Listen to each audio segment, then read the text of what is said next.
Hey, Doug. What do? Hey, dude, I see you now.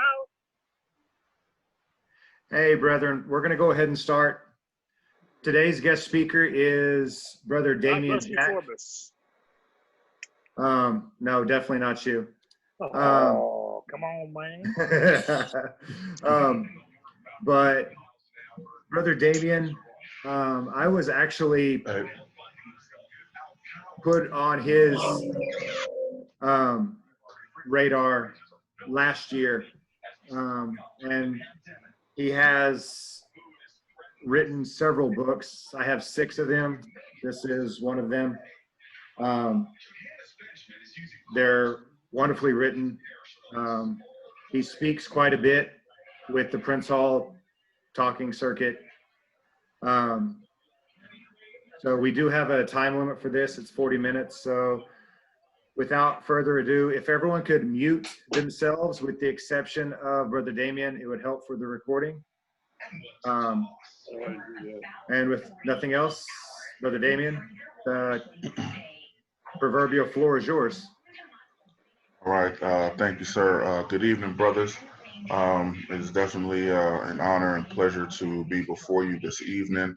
I pray that all of you are staying safe amidst this current pandemic and situations that we're going through. As stated, my name is Brother Damien Jack. I'm a proud past master of Paul Drayton Lodge number 7 here in Charlotte, which is a constituent lodge under the auspices of the Most Worshipful Prince Hall Grand Lodge of North Carolina, where the Honorable Daniel L.D.T. Thompson serves as our 24th Most Worshipful Grand Master. Again, I want to thank Brother Caldwell for the honor and pleasure to speak before you this evening.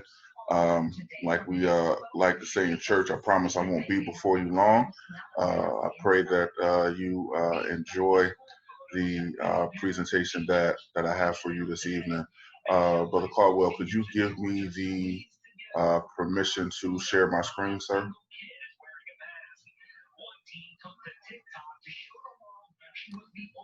Give me a second.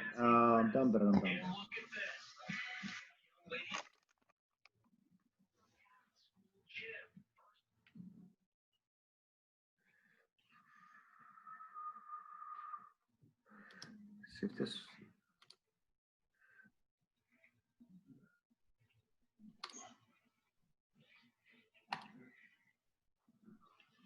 All right. That should have given that to you. I got it. Sweet. All right. Perfectly, everyone is able to see the screen. Yes, I can see it. All right. All right, brothers. My presentation for you this evening is called The Promotion of Friendship. And for those who are hearing me speak for the first time, I will just like to give you a quick backdrop. When I came into Masonry, now as I was going through class, my instructor, or who I consider to be my father in Masonry, he always told us that we had to come to class prepared to learn with 3 pieces of material. We had to come with the ritual for that degree. We had to come with a dictionary, and we had to come with the King James Version of the Bible. So usually, that is usually how I basically center my lectures or my presentations. As I've grown, I've learned to use more pieces of material, but for the most part, those are the 3 that I ground myself with. So in order to for us to get started, I want to start off with a few definitions. Start off with promotion, which is furthering the progress of something, especially a cause, venture, or aim, to support or actively encourage. Friendship, the state of being attached to one another by affection or esteem. So the purpose of the promotion of friendship is actually to further the progress and actively encourage the cause of being attached to one another by affection or esteem. Now, when we come into Masonry, you know, there's much emphasis that is placed on the title of brother. Of course, we know Psalms 133. Behold, how good and how pleasant it is for brethren to dwell together in unity. If you have learned uh, the poem, "What is a Mason?" Mason is a man and a brother whose trust is in God. And of course, after repeating the obligation of an entered apprentice, we know that we are given the title brother. When you go to look at brothers in the Bible, there are um, certain ones who stand out. The first one that stands out to me is Moses and Aaron. Um, Again, we have the one for Moses and Aaron. So you have, Moses when he was visited by God in the midst of a burning bush, and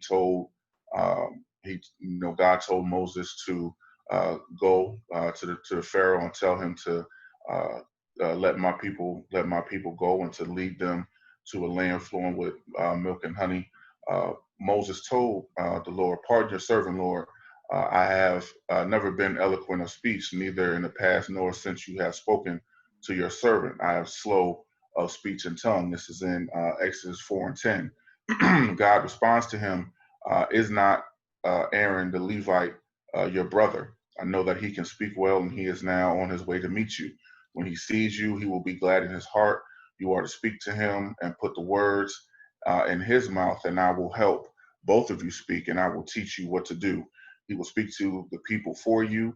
He will be your spokesman, and it will be as if you were God to him." From this example, I'm reminded of the phrase when I was going through masonry, whenever we had to present information, I'm reminded of the phrase, "He has it not, I have it for him." But when we look at other examples Brother of, Damien, real yes, quick. Our slides on our screens aren't changing. I'm not sure if they okay, are on your side. they are. Where are you at right now? I'm still on the first one, promotion of friendship. Okay.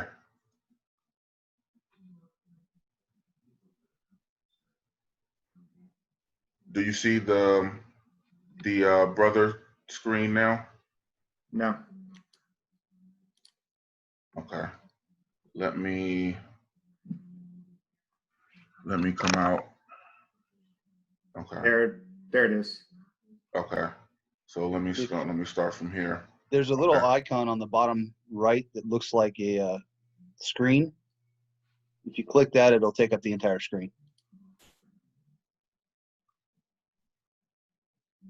Okay. Okay. Do you see this screen here with the definitions?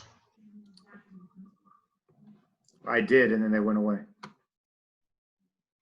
Okay. So what do you see? Let me know what do you see now? Currently back on the promotion of friendship screen. Okay. Huh. That's There's the interesting. brother screen. Okay.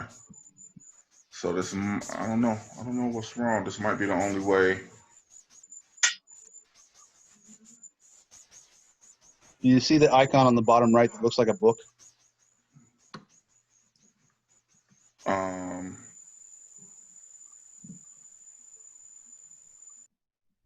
It's kind of right underneath Moses's garb, close to it. Directly to the right of that, there's an icon that looks like a screen. If you click that, it'll turn the whole screen to your presentation, and then you Okay. just one click change them. Okay. Does everybody see it now? See brothers in Bible. Okay. All right. So just like I was saying, as far as Moses and Aaron, basically going over, Moses, pretty much he when God spoke to him as far as letting taking his children out of Egypt, Moses told him that pretty much he had a speech impairment, and so God basically told him that you have a brother Aaron who will be able to speak for him. So the message that I give you, you give to him, and you will basically speak through him and it will be as if God was speaking to him. And as I said, this is the example that I'm reminded of the phrase, he has it not, I have it for him. Do you see the next side of Jacob and Esau?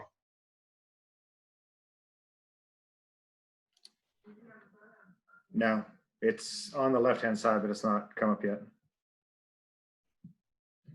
Okay. So I'm not sure what's going on as far as the. So what I'll do is to keep it going, because I know we're on a time constraint. I will go from this way so that everyone can see it. Okay. Can everyone can see the Jacob and Esau right now? Can you see this slide of Jacob and Esau now? Yes. Okay. So when you look at other brothers in the Bible, you look at Jacob and Esau. Now, Jacob and Esau fought ever since they were in the womb, because as we know, whoever was considered the firstborn would be considered the one who would receive the blessing from their father. And them two went back and forth to the point where whenever one of them was coming out the womb, the other one was holding the heel of their foot, to try to prevent them from coming out into the world first. This picture that you see here, you have one brother who was hungry and wanted some porridge, and the other tells him that I will give you my porridge if you trade your blessing in return. At the end, when Isaac was getting ready to pass away, and he was getting ready to give his blessing to Esau, who was first, Jacob actually dressed and sounded like Esau, and the blessing was given to him. And because he basically lied, he had to go on the run. Next, you have Joseph and his brothers. Now, Joseph was favored very heavily by his father, to the point where Joseph was actually given a colorful coat. And he went and told his brothers about the coat, and he told his brothers about a dream that he had. And his brothers became so selfish, not selfish, so jealous of him, that they actually threw him into a ditch, and later on sold him into slavery, and gave the impression that Joseph was killed and taken away, and they used his coat as an indication that of what happened to him. Now, of course, later on, because of his ability to interpret dreams, he knew that there was a famine coming, and it came to a point where his brothers came to him for help, and he was able to help his brothers and his father, who were both going hungry. Next, you have Solomon and Adonijah. Now, when King David was was close to death, of course, we knew Solomon, as he said, was next to take over the throne. But Adonijah, who was also David's son, basically proclaimed himself to become the next king. And so Adonijah went out and had a party, and proclaiming to others that he was the next king. And on his deathbed, he spoke to Solomon and gave Solomon the inherited rights to become the king. And at one point, he went to pardon Adonijah, but because his mother actually tried to step in for his wrongdoing, he actually had Adonijah killed. And then next, of course, we have the infamous Cain and Abel. And I definitely don't have to go into this story, but I know a lot of times we, especially in this day and age, we like to use the phrase, "Am I my brother's keeper?" And the story of Cain and Abel is where we get the original questioning of "Am I my brother's keeper for?" and the original meaning what it was. After Cain killed his brother and God went came looking for Abel. Cain asked the question, well, I don't know where he is, and am I my brother's keeper? Now, given these examples uh, of brothers, it is not my intent to come down negatively on brothers, or say that being a brother is a negative thing. But as I've gone throughout my travels and throughout my journey, I've noticed some people have asked that how can you take an obligation and still treat your brother a certain way, or we basically learn these lessons of what brotherhood is supposed to be. So how can we say these things and learn these things and still treat our brother the same way? Now, I feel that there is a very strong difference in taking the obligation and repeating the obligation, but that's for another lecture entirely. So let me break down what I feel friendship is. When you look at friendship, we learn that friendship is the first tenet between the extreme points of the compass. We learn that between the breasts of man, or between the breasts are the most vital parts of man, and so between the compasses you have the most vital parts of masonry. The first one being friendship. We learn that through this working tool that we're supposed to spread the cement of brotherly love and affection that unites a sacred band of friends and brothers. And with this one, of course, this working tool being the last working tool that you're given. And I often ask, why is this the last working tool of all the working tools that we receive? Why is this one the last one that we're given? And I feel that, in order to spread brotherly love and affection, to spread that type of love, you have to first learn how to love yourself. But going into brotherly love, we go into a definition of brotherly love where it says that we regard the human race as one human family. The high, the low, the rich, the poor, we reside in the same planet. We should aid, support, protect one another. And on this principle, Masonry unites every sect, every country and opinion, and promotes true friendship among those who might otherwise remain perpetually at a distance. We then learn about relief, and how to relieve the distress is a duty that's incumbent upon all men, especially us as Masons, who are linked together by a chain of affection, to soothe the unhappy, to sympathize with them in their misfortunes, to compassionate their miseries, to restore peace to their troubled minds. They're the great aims, and on this basis, we form our friendships and establish our connections. Other places that we find friendship: in the address to an entered apprentice, we say, from this moment, we shall feel a special claim upon your friendship and a special interest in your welfare. In a charge to fellow craft, we say, in the decision of every trespass against our rules, you are to judge with candor, admonish with friendship, and reprehend with justice. And of course, in the closing charge of every meeting, we say, brothers, we're about to quit the sacred retreat of friendship to mix again with the world. At the altar, you have promised to befriend and relieve every brother who shall need your assistance, and in the most friendly manner of his errors, and if possible, to aid him in his reformation.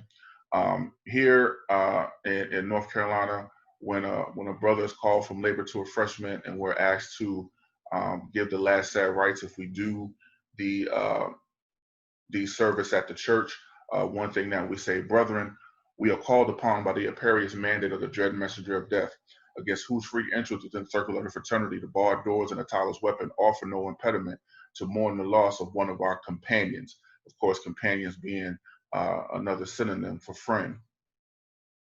Then, of course, we have the token of friendship and brotherly love, and we say that a token is a friendly or brotherly grip. And we know that the worshipful master presents his hand 3 times, one time in each degree. Moving forward, we look at the 2 pillars, and on the 2 pillars at the top, we have the lily work and network. Lily work meaning peace, and part of that definition says that here on the broad platform of brotherly love, the high, the low, the rich, the poor may meet together with one common purpose and the perpetuation of each other's friendship and each other's love. And of course, network unity being linked together by a chain of sincere friendship. And of course, we can never forget the depth of our ancient operative Grand Master. We remember when King Solomon told those 12 who came before him to go north, south, east, and west in search of the absentees, and those who went on the westerly course, the one who sat down to rest and refresh himself, and on attempting to get up, he accidentally caught hold of a sprig of acacia, which so easily gave way to excite his suspicion. He hailed his companions, which of course were his friends. As you can see, we can do many things with Legos, and with these Legos here, we see a friend of foe. And we remember the war with Jephthah and the Ephraimites, and we remember that phrase that they used to see if who were friend or foe, and we knew that the Ephraimites had the defect of tongue, and they couldn't form that phrase as it's supposed to, and we know how many died in battle on that day. So when we look at examples of friendship, we have Jonathan and David, who Jonathan said he loved David as he loved as his own soul, and actually gave him the clothes off his back and his sword and sheath. We have Elijah and Elisha, who Elisha was going to be taken up. Elijah was going to be taken up by God into a whirlwind, and because of his loyalty, he followed Elijah until he was actually taken up. And of course, we know the famed story of Ruth and Naomi, and her, Ruth's loyalty and friendship with Naomi to never leave her side. We have some passages of scripture here when it comes to friendship. Man that have friends must first show himself friendly, but there's a friend that's closer than a brother, Proverbs 18:24. Two are better than one because they have a good return for their work. If one falls down, his friend can help him up. That's Ecclesiastes chapter 4, 9 and 10. Greater love hath no man than this, that a man that laid down his life for his friends, John 15:13. And finally, after Job prayed for his friends, the Lord restored his fortune and gave him twice as many as he had before. And of all the people who God dealt with, when you look at through the Bible, you had one person, which was Abraham, who was considered to be a friend of God. And because of, well, I can go through real quick for those of you who have been, to Gettysburg, you know where this statue is, and it has friend to friend, and I wanted to show that to you. But I wanted to leave this off because of the name of your lodge. I could not end this presentation without discussing being always faithful, and understand not being a military man, but understanding that in the Marines you have 14 leadership traits. And so I wanted to bring up some of these traits as we get ready to close out. Through this presentation, I hope you saw the dependability of Moses and Aaron, how Moses would depend on Aaron to speak for him because of his speech impediment. I hope you saw the courage and tact of Abraham being a friend of God. And I put Abraham as far as courage and tact because, when God was getting ready to destroy Sodom and Gomorrah, Abraham had the courage to test God and ask him a question. If there was 100 people there, would you save him? Would you save the city? And he kept lowering that number down from 100 to 50 to 25 to 10 to even one. And there was not many who had the courage to test God in that way. But because of his courage and Abraham being a friend of God, and he had the tact to do so.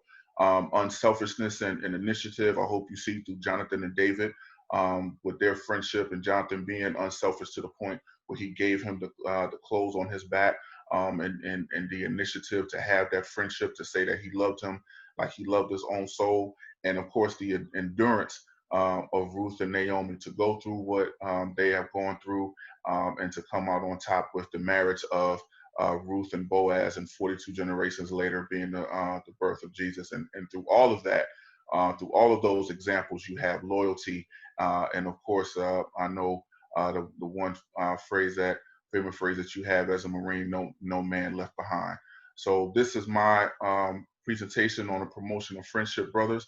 I do pray that you enjoy that. I do apologize for the glitch as far as the showing the slide in full form, but I do pray that you enjoy it and you take something away from it. So more being. Thank you so much.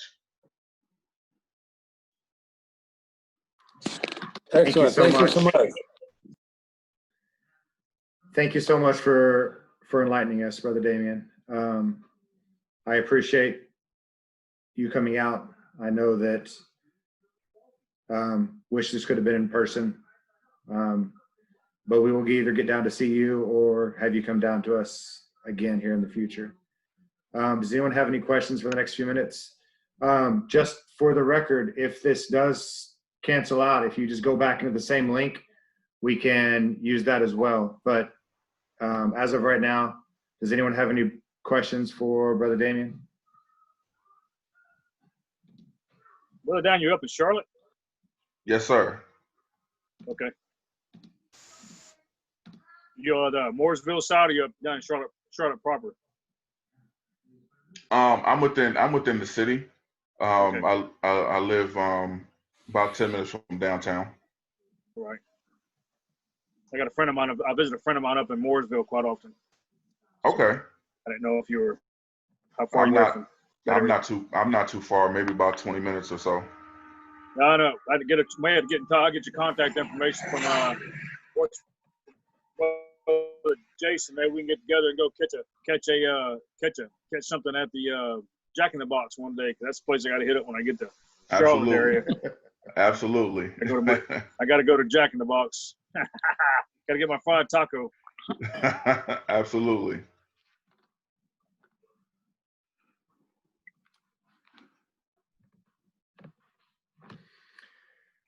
I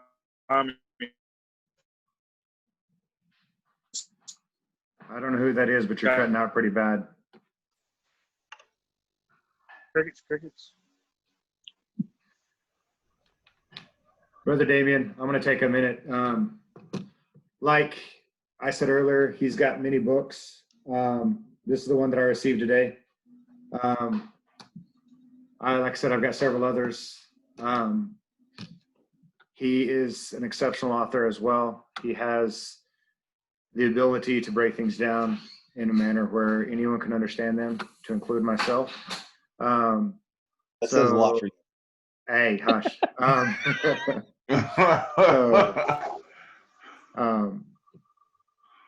Please, if you guys want some knowledge to continue growing, please look those up.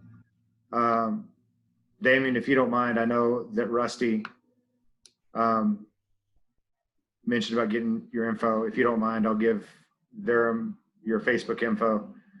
Sure, no problem.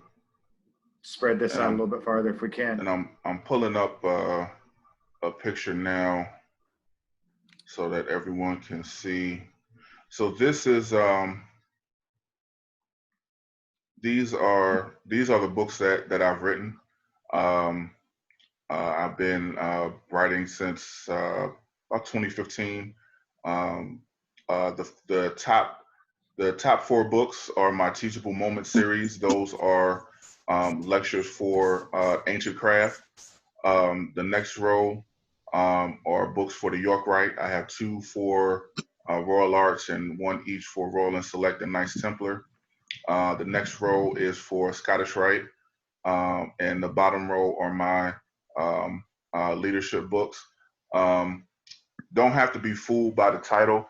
As far as the first one, How to Serve in the East, that book actually is for those who either aspire to go to the East, who are already sitting in the East, or those who have passed the chair. So but this is my entire collection. And like I said, my brother Caldwell will give the my information for anyone who may be interested, and I'll give prices and things of that nature. Damien, thanks for your presentation. I enjoyed it. Thank you so much. Anyone have any other questions, any comments for Brother Damien?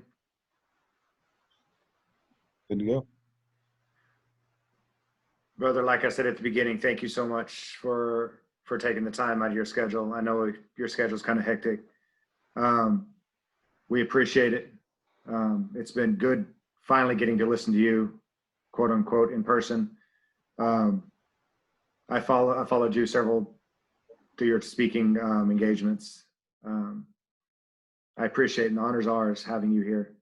Thank you. The honor is all mine. Thank you so much. I'm truly honored. Thank you. Any YouTube activity?